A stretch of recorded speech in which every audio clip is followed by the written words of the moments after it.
অবগত গতকালকে বাংলাদেশের জন্য একটি ঐতিহাসিক দিন ছিল।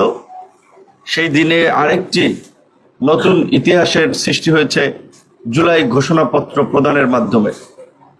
সেজন্য অবশ্যই আমাদেরকে সরকার এবং সরকারের প্রধান তাকে ধন্যবাদ জানাতে হয়, কিন্তু আসলে আমরা ধন্যবাদ জানাতে হচ্ছে কি বলবেন, একটু মানে পুরোপুরি সন্তুষ্ট নয় এমন একটা অবস্থায়, অর্ধেক সন্তুষ্টি নিয়ে অর্ধেক অসন্তুষ্টি নিয়ে সরকারকে আমাদের ধন্যবাদ জানাতে হচ্ছে। কারণ যেহেতু আমরা শুরু থেকেই বলে আসছি, এই গণ অভ্যুত্থানের মধ্যে দিয়ে গঠিত অন্তর্বর্তীকালীন সরকার আমাদের সকলের সরকার। এই সরকারের ব্যর্থতা মানে আমাদের সকলের ব্যর্থতা। এই সরকারের ব্যর্থতা মানে দেশ আর একটা নতুন সংকটে পতিত হওয়া। সেই জায়গা থেকে আমরা সরকারকে ওন করেছি, ধারণ করেছি, কিন্তু প্রকৃত অর্থে আমরা সরকারকে যতটা ধারণ করেছি সরকার আমাদেরকে ততটা ধারণ করে নাই। সরকার শুধু ধারণ করেছে এনসিপিকে, যেই কারণে সমস্ত কর্মকাণ্ডে দেখবেন এনসিপির একটা প্রাধান্য, সদ্য নতুন দল গঠিত দল। এমনকি এই যে ঐতিহাসিক জুলাই ঘোষণাপত্র দেওয়া হলো, ভাই ইতিহাস টেনে গালগপ্প অনেক করা যায়, কিন্তু যে কোনো একটা বিষয়ে আপনাকে টু দ্য পয়েন্টে আসতে হয়, সামারিতে আসতে হয়। আমরা এই যে 10-15 মিনিট 5-7 মিনিট কথা বলি, টেলিভিশন যখন একটা নিউজ করে তখন কিছুতে কাট করে 1 থেকে 1.5 মিনিট বা 30 সেকেন্ড 50 সেকেন্ডের মূল বক্তব্যটাকে কাট করে, বিকজ প্রত্যেকটা জিনিসের একটা জিস্ট থাকে। তো এই গণ অভ্যুত্থানের জিস্ট, এই গণ অভ্যুত্থানের মূল মন্ত্র, এই গণ অভ্যুত্থানের মূল প্রেক্ষাপট ছিল 2018 সালের কোটা সংস্কার আন্দোলন।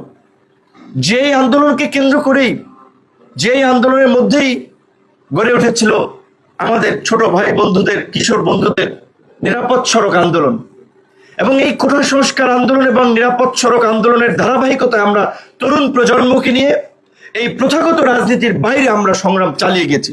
এবং সেই সংগ্রাম থেকেই জন্ম নিয়েছে ছাত্র যুব শ্রমিক অধিকার পরিষদ, গণ অধিকার পরিষদ। এবং 2024-এ যেই আন্দোলন শুরু হয়েছে, আমাদের সাধারণ সম্পাদক যেটি বলেছেন, এই ধরনের একটি মিথ্যাচার, এই ধরনের একটি বিকৃত ইতিহাস জুলাইয়ের ঘোষণাপত্রে থাকবে, এটা আমরা প্রত্যাশা করি নাই। যে জুলাইয়ের আন্দোলন নাকি শুরু হয়েছে দুর্নীতি বিরোধী এবং কোটা বৈষম্যের বিরুদ্ধে। কিসের দুর্নীতির বিরুদ্ধে? কোথায় আন্দোলন শুরু হয়েছে? এই আন্দোলনের মধ্যে কোথাও লেখা ছিল, পরিষ্কারভাবে ব্যানারে লেখা ছিল 2018 সালের পরিপত্র পুনর্বহালের দাবিতে, পরিষ্কারভাবেই বলা ছিল পুনর্বহালের দাবিতে, ব্যানারটা ছিল বৈষম্য বিরোধী আন্দোলন। কাজী এই ধরনের উচ্চ শিক্ষিত লোক, জ্ঞানীগুণী লোকেরা একটা খসড়া আপনার দিবেন, সেই খসড়ায় একটা ঢাম মিথ্যা কথা থাকবে, এটা আমরা প্রত্যাশা করেছিলাম। এই জন্য বলেছি মন গড়া ইতিহাস লেখা যায় না। আওয়ামী লীগ 71-এর যে ন্যারেটিভ বিনির্মাণ করার চেষ্টা করেছে, আমরা দেখেছি এই জুলাই গণ অভ্যুত্থান নিয়ে একটি গোষ্ঠী, তাদের মন গড়া একটা ইতিহাস বিনির্মাণ করার চেষ্টা করা হয়েছে।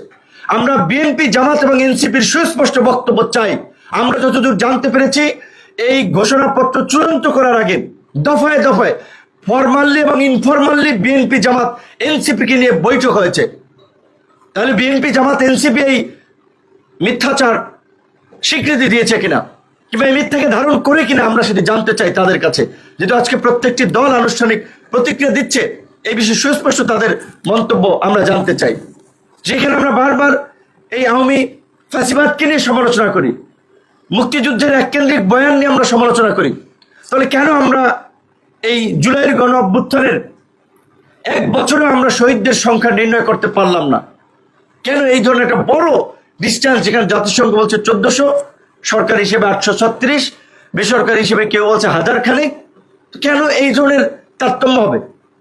অভ্যুত্থানের 1 বছরের মাথায়ও আমরা একটা সঠিক ইতিহাস জাতির সামনে তুলে ধরতে পারলাম না। এটাই সরকারের ব্যর্থতা, আমাদের ব্যর্থতা নয়। কারণ সরকারের তারা সঠিক ইতিহাস তুলে ধরতে পারে নাই, তারা সঠিক তথ্য জাতির সামনে উপস্থাপন করতে পারে নাই। ঢাকঢোল পিটিয়ে একটা ঘোষণাপত্র দেওয়ার বিষয় জাতির সামনে হাজির করলেন, সেটাতেও শুভঙ্করের ফাঁকি রয়েছে। এখানে বলা হয়েছে যে পরবর্তী নির্বাচিত সরকারের সংস্কারকৃত সংবিধান, তো তাহলে পরবর্তী নির্বাচিত সরকারের সংস্কারকৃত সংবিধানে যদি এটি অন্তর্ভুক্ত থাকে, পরবর্তী যদি সরকারি ডিসিশন নেয়, তাহলে এই আপনার জাতীয় ঐক্যমত্য কমিশনের নামে এই তামাশার কি দরকার ছিল? তামাশার তো কোনো দরকার নাই। আমরা প্রায় 2 মাস সমস্ত কর্মকাণ্ড বাদ দিয়ে পরিবারকে বঞ্চিত করে এখানে, মানে ওই যে অফিসের মতো আপনার সকাল 11টায় আলোচনা শুরু হয়েছে, বিকাল 5টা, এবং শেষ দিকে আপনারা দেখেছেন 10টা 11টার দিকে আপনার আলোচনা শেষ হয়েছে। আমরা বারবার বলেছিলাম যে এই সংস্কারগুলো নির্বাচনের আগে আইনি ভিত্তি এবং বৈধতা দেওয়া যায়, সেগুলোকে বৈধতা এবং আইনি ভিত্তি দিতে হবে, এবং এই জুলাই সনদের ভিত্তিতে আগামীর বাংলাদেশ পরিচালিত হবে। যেই জুলাই সনদের কথা ঘোষণাপত্রে উদ্ধৃত থাকবে, কিন্তু ঘোষণাপত্রে জুলাই সনদের কথা উল্লেখ নাই। যখন বলা হয়েছে যে এই ডিক্লারেশন আপনার সংবিধানে সন্নিবেশিত থাকবে, সেখানে যদি এইভাবে বলা থাকতো যে এই জন আকাঙ্ক্ষার বাস্তবায়নে একটি জুলাই সনদ রচিত হবে, এই কথাটুকু যদি উল্লেখ থাকতো, তাহলে এই সনদের একটা স্ট্রং আইনি বৈধতা বা ভিত্তি থাকতো। সেটি হয় নাই। তাই আমরা পরিষ্কারভাবেই বলতে চাই যে আমরা যদি আজকে বিভাজিত অবস্থান নেই, তাহলে তো পতিত স্বৈরাচার এবং ফ্যাসিবাদ এবং তার দোসররা অট্টহাসিতে মেতে উঠবেন। তাই আমরা পরিষ্কারভাবেই বলতে চাই, এখনো যদি সুযোগ থাকে আলাপ আলোচনার মাধ্যমে এই জুলাই ঘোষণাপত্রের সংশোধনী আনা দরকার। এবং বিশেষ করে মূল বিষয় কি এই আন্দোলনে ভাই, ব্রিটিশ বিরোধী উপনিবেশিকবাদ 47-এর আন্দোলন 71-এর মুক্তিযুদ্ধ গণ অভ্যুত্থানের প্রেক্ষাপট তৈরি করে নাই। 71-এর মুক্তিযুদ্ধের মধ্যে দিয়ে তো আমরা একটা স্বাধীন সার্বভৌম ভূখণ্ড পেয়েছি। এই জুলাই গণ অভ্যুত্থান হয়েছে তার অর্ধ শতাব্দী পরে। সেইখানে 71-এর মুক্তিযুদ্ধ, এই 47-এর আন্দোলন, অমুক এই সমস্ত ইতিহাসের এত আপনার উদ্ধৃতি ঘোষণাপত্রে থাকার দরকার ছিল না। গণ অভ্যুত্থান হয়েছে গত 16 বছরের ফাঁসিবাদের কারণে। 16 বছরে 3টি নির্বাচনে জনগণকে ভোটাধিকার থেকে বঞ্চিত করা হয়েছে, নির্বাচন থেকে বঞ্চিত করা হয়েছে। 16 বছরে একদলীয় শাসন কায়েম করার জন্য ধারাবাহিকভাবে যে ঘটনাগুলো ঘটেছে, এই সামরিক বাহিনীকে পঙ্গু করার জন্য পিলখানা হত্যাকাণ্ড, আলেম ওলামাদেরকে এই হত্যা করার জন্য শাপলা চত্বরের ঘটনা, এবং এর মধ্যে মোদী বিরোধী আন্দোলন, প্রাইভেট বিশ্ববিদ্যালয়ের শিক্ষার্থীদের আন্দোলন, এবং সবচেয়ে মোমেন্টাম তৈরি করেছে কোটা সংস্কার আন্দোলন এবং নিরাপদ সড়ক আন্দোলন। মূল ঘটনাকে এড়িয়ে একটা অস্পষ্ট ইতিহাস কার স্বার্থে উপস্থাপন করা হয়েছে, কারের সাথে জড়িত ছিল, আমরা সেটা জানতে চাই। তারা প্রতারণা করেছে জাতির সঙ্গে, আমাদের সঙ্গে প্রতারণা করেছে। আমরা 15 দিনের 20 দিনের আন্দোলনের মিডিয়া কভারেজে নেতা হই নাই, হঠাৎ করে নেতা গজে উঠি নাই। আমাদের ধারাবাহিক গত এই 7-8 বছরের ধারাবাহিক লড়াই সংগ্রামে রাজপথের রক্ত এবং ঘাম আমাদের এই রাজপথের পিচের সাথে আমাদের মিশে গেছে। প্রত্যেকটা মানুষ যারা আজকে আমরা এখানে বসে আছি, তারা এই প্রেক্ষাপট তৈরিতে জীবন বাজি রেখে ধারাবাহিকভাবে লড়াই সংগ্রাম করেছে। এমনকি এই ডিবি হারুনের ভাতের হোটেলে গিয়ে যখন অনেকে কম্প্রোমাইজ করেছে, বাধ্য হয়ে কিংবা কম্প্রোমাইজ করে যখন আন্দোলন প্রত্যাহার করেছে, তখন আমরা 2 দফায় রিমান্ডের মধ্যে থেকে আমরা আপনার বজ্র ধ্বনি তুলে আমরা কিন্তু পরিষ্কারভাবে বলেছিলাম যে 90% পতন হয়ে গেছে, আর 10% বাকি আছে, সেটার জন্য ধাক্কা দিতে হবে। আজকে অনেকে হিরো হয়ে গেছেন, 10-15 দিনের আন্দোলনে হিরো হয়ে গেছেন। অন্যদের সমস্ত অবদানকে ম্লান করে আজকে সরকারের ক্ষমতাকে ব্যবহার করে, সরকারকে ব্যবহার করে, উপদেষ্টা পরিষদকে ব্যবহার করে আজকে কিংস পার্টি গঠন করা হয়েছে। আর সেই কিংস পার্টির কার্যকলাপ আপনারা দেখতেছেন যে কিংস পার্টি আজকে তরুণ প্রজন্মকে বিপদগামী করছে, রাজনীতিকে কলুষিত করছে। যেই তরুণদেরকে নিয়ে মানুষ পরিচ্ছন্ন রাজনীতির স্বপ্ন দেখেছিল, নতুন বাংলাদেশ বিনির্মাণের স্বপ্ন দেখেছিল, আছে সেই তরুণরা চাঁদাবাজি, ধান্দাবাজি, তদবির, লুটপাটে ব্যস্ত। এই ইতিহাস কারা রচনা করেছে, এগুলো কারা তৈরি করেছে, তাদের বিচারও এই দেশে আগামীতে হবে। যারা এই দেশের মানুষের যে তরুণদেরকে নিয়ে স্বপ্ন ছিল, তরুণদেরকে নিয়ে আশা ছিল, সেই আশা আকাঙ্ক্ষায় যারা ঘুরে বালি দিয়েছে, সেই আশা আকাঙ্ক্ষাকে যারা ধ্বংস করেছে, তাদের বিচারও হবে। আজকে তরুণ হিসেবে আমরা নিজেরা প্রশ্নের সম্মুখীন হই, তোমাদের ভাই বন্ধু সহকর্মীরা এগুলো কি করছে।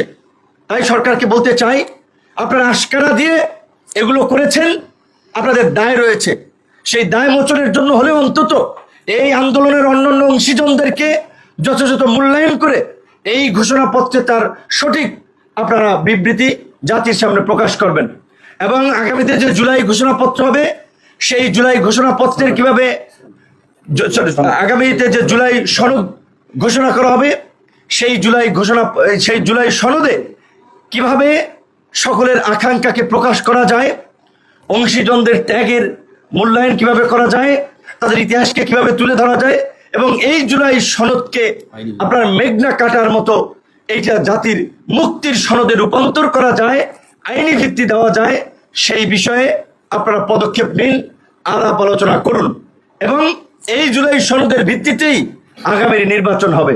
অন্যথায় পরিষ্কার কথা, এই বাংলাদেশে প্রতারণার মধ্যে দিয়ে আগামীতে কোনো নির্বাচন হলে, অতীতে নির্বাচনের নামে প্রহসন হয়েছে, আমি ডামি নির্বাচন হয়েছে, আগের রাতে নির্বাচন হয়েছে, এই নির্বাচনের সাথে যারা জড়িত ছিল দেখেছেন বাংলাদেশের ইতিহাসে প্রধান বিচারপতির গলায় গামছা, প্রধান নির্বাচন কমিশনের কোমরে রশি, এই ইতিহাস কিন্তু বাংলাদেশের 50 বছরে ছিল না, কিন্তু হয়েছে। কাজে আগামীতেও যদি এইভাবে ল্যাপসাপ দিয়া জোড়া তালি দিয়া খালি একটা নির্বাচন করতে চান, যারা এই ধরনের নির্বাচন করতে চান তাদের পরিণতিও কিন্তু এই যে খায়রুল হক কিংবা নুরুল হুদাদের মতো পরিণতি হবে, আমরা হুঁশিয়ার করে দিতে চাই। সেই কারণে আমরা পরিষ্কারভাবে বলছি, নির্বাচন নিয়ে সকলের একটা উদ্বেগ ছিল। সরকার প্রধান জাতির উদ্দেশ্যে দেওয়া ভাষণে নির্বাচনের বিষয়ে একটা সম্ভাব্য ভালো এবং একটা উপযুক্ত সময়ে ঘোষণা করেছেন, এটাকে আমরা ইতিবাচকভাবে দেখি। কিন্তু একই সাথে নির্বাচন করার জন্য যেই এলিমেন্টগুলো প্রয়োজন, যেই বিষয়গুলো প্রয়োজন, প্রশাসনের নিরপেক্ষতা নিশ্চিত করা, সৎ দক্ষ পেশাদার অফিসারদের মাধ্যমে প্রশাসনের পুনর্গঠন এবং প্রশাসনকে ঢেলে সাজানো, লেভেল প্লেইং ফিল্ড তৈরি করা, নির্বাচন কমিশন সহ অন্যান্য প্রতিষ্ঠানগুলোকে ঢেলে সাজানো, সেই কর্মযজ্ঞ শুরু করতে হবে। এখন পর্যন্ত প্রশাসনের মধ্যে আমরা নিরপেক্ষ চরিত্র দেখতে পাই নাই। এক দলকে রাষ্ট্রীয় প্রটোকল দিচ্ছে, অনিবন্ধিত দল কিংবা কোনো রাজনৈতিক দল তাদের নিয়ে সমস্ত কর্মকাণ্ড পরিচালনা করছে জেলা লেভেলে, উপজেলা লেভেলে। অন্য অনেক দলকে, গণ অভ্যুত্থানের অংশীজনদেরকে দাওয়াতও দেওয়া হয় না ডিসি অফিসে, ইউএন অফিসে, এসপি অফিসে। তাহলে এই প্রশাসন কিভাবে একটা নিরপেক্ষ নির্বাচন করবে? সেই জন্য আমরা বারবার বলছিলাম যে আমরা নির্বাচন চাই। নির্বাচনের দাবিতে সবচেয়ে স্পষ্ট অবস্থান তুলেছে সর্বপ্রথম শুরু থেকে গণ অধিকার পরিষদ। কারণ আমরা বলেছিলাম যে নির্বাচনের যদি একটা স্পষ্ট রোডম্যাপ না থাকে তাহলে নানান ধরনের ষড়যন্ত্র দ্বারা বাঁধবে, যেটা আমাদেরকে সংকটে ফেলবে। কাজেই সেই জায়গা থেকে আমরা এখনো বলছি যে আমরাও নির্বাচন ফেব্রুয়ারিতে ঘোষণা করেছেন, জানুয়ারিতেও যদি করেন আমাদের আপত্তি নেই, ডিসেম্বরেও যদি করেন আমাদের আপত্তি নাই, কিন্তু নির্বাচনের আগে উপযুক্ত পরিবেশ এবং লেভেল প্লেইং ফিল্ড সকলের জন্য সেটি তৈরি করতে হবে। এই গণ অভ্যুত্থানে এই দেশের সাধারণ জনগণ, রাজনৈতিক দলগুলো ক্রেডিটবাজি করছে। এই যে কিছুদিন আগে পত্রপত্রিকায় রিপোর্ট প্রকাশিত হয়েছে, 133 জন শিশু মারা গিয়েছে। এই 33 জন শিশু কোন রাজনৈতিক দলের কর্মী ছিলেন? এই আপনার কৃষক, শ্রমিক, সাধারণ জনতা যারা জীবন দিয়েছিল তারা কোন রাজনৈতিক দলের কর্মী ছিলেন? রাজনৈতিক দলগুলো তো ক্রেডিটবাজি করছেন। রাজনৈতিক দলের নেতাদেরকে বলতে চাই, কোন নেতার কয়জন ছেলে মেয়ে মারা গেছে দেখেন, কয়জন এমপির ছেলে, কয়জন মন্ত্রীর ছেলে, কয়জন বড় বড় নেতার ছেলে মেয়ে আত্মীয় স্বজনরা মারা গেছে। এই দেশের আম জনতা, সবসময় যারা জীবন দিয়েছে, ইতিহাসের ধারাবাহিকতায় যারা সংগ্রাম করেছে, সাধারণ খেটে খাওয়া কৃষক, শ্রমিক, মেহনতি মানুষ মারা গিয়েছে। তাদের লাশের উপর দিয়ে আজকে নেতারা হচ্ছেন অনেকে, এমপি হচ্ছেন অনেকে, পয়সা কামাচ্ছেন অনেকে, উপদেষ্টা হয়েছেন অনেকে। আন্দোলনের নেতৃবৃন্দ, উল্লেখযোগ্য নেতৃবৃন্দের মধ্যে কয়জন মারা গিয়েছেন? মারা যায় নাই। এমপি মন্ত্রীরাও মারা যায় নাই। ওই যে একটা প্রবাদ আছে না, যে যখন দেশে যুদ্ধ লাগে বড় লোকেরা রুটি দেয় আর গরিব মানুষেরা তাদের ছেলে মেয়েদের যুদ্ধে দেয়। এই বাস্তবতা আমরা কিন্তু বাংলাদেশে এই জুলাই প্রত্যক্ষ করেছি। সুতরাং সেই জায়গা থেকে আমরা এদেশের আপামর সকল জনসাধারণকে বলতে চাই, আমাদের যে জুলাইয়ের আকাঙ্ক্ষা, এই রাষ্ট্র ব্যবস্থার সংস্কার, রাষ্ট্র পুনর্গঠন, নাগরিকদের অধিকার নিশ্চিত করা এবং ভবিষ্যৎ বাংলাদেশে যেন কোনো ফ্যাসিবাদ তৈরি না হয়, স্বৈরাচার তৈরি না হয়, সেই ব্যবস্থা নিশ্চিত করার মধ্য দিয়েই এই জুলাইয়ের আকাঙ্ক্ষা বাস্তবায়ন করতে হবে। নির্বাচনের দিকে যেতে হবে। তার জন্য যেই সংস্কার প্রয়োজন, যেই পদক্ষেপগুলো নেওয়া প্রয়োজন, সেগুলো নিতে হবে। অন্যথায় এই সরকারকেও বলতে চাই যে আপনাদেরকেও আমরা কিন্তু ছেড়ে দেব না। অনেক আপনাদেরকে প্রশংসা করেছি, আপনাদের পাশে ছিলাম। এই যে নির্বাচনের বাকি যে 6 মাস আছে, আপনাদের 6 মাসের প্রত্যেকটি পদক্ষেপে এখন থেকে আমাদের মুখোমুখি হওয়া আপনাদের লাগবে। কারণ আমরা আপনাদেরকে বসিয়েছি, আমাদের রক্তের উপর দিয়ে, আমাদের আবেগের আপনার পুঁজি করে আপনারা ওইখানে উপদেষ্টা হয়েছেন। আমরা আপনাদেরকে সম্মান করে ওইভাবে এতদিন কিছু বলি নাই। কারণ আপনারা এই গত 1 বছর ধরে যা করেছেন, আমাদের সাথে প্রতারণা করেছেন, আমাদেরকে বঞ্চিত করেছেন, আমাদের সাথে অনেক ক্ষেত্রে প্রহসন করেছেন। তাই আমরা পরিষ্কারভাবে এখনো বলে দিতে চাই, এখনো আপনাদের প্রতি আস্থাটুকু রাখতে চাই। আপনারা সেই আস্থাটুকু ধরে আমাদের এই আকাঙ্ক্ষার বাস্তবায়ন করে বাংলাদেশকে একটা নতুন দিকে নিয়ে যাবেন, সেই প্রত্যাশা রইল। আল্লাহ হাফিজ। ধন্যবাদ।